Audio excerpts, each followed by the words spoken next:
So the first question we have to answer is why should you care? Because you, like myself, have 100 good things to which we can give our time. You have a lot going on. So why invest your time into listening to this course?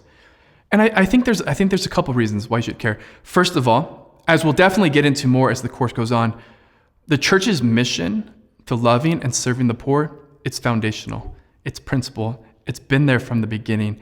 And in the current culture and climate, the reality is the Catholic Church's reputation has been hurt and is under attack.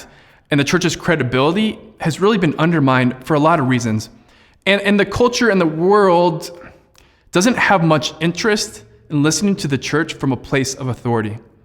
But what we have done for centuries and centuries and centuries and continue to do, as well as, if not better, I'd say better than any other, we'll say, organization in the history of the world, is love and serve the poor. And that still has credibility. And that still rings true to the hearts and the minds of those who are unchurched. And our work with the poor and doing this well,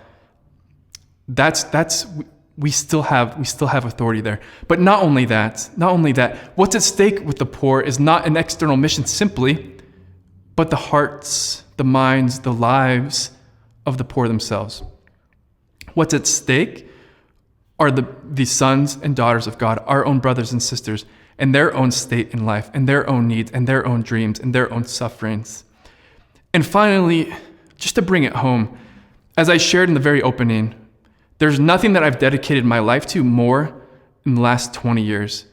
And there's nothing which has filled me with more hope, which has given me more life, more purpose, which has filled my heart with more love and grown my family more than loving and serving the poor. It's good for the world. It's good for the poor. It's good for you and for me. And it's at the heart of the gospel. And to share one sort of more practical point is I'm 100% convinced that the church's coming into contact with the wounded body of Christ is going to bring healing in our wounded world.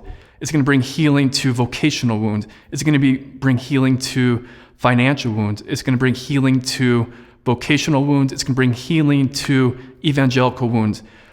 So much healing, so much power, so much grace, and so much healing that we in the world are in need of is going to be found and flow from contact with the poor, contact with the wounded body of Christ. My brothers and sisters, it is worth it. I can't wait to get into it a little bit more.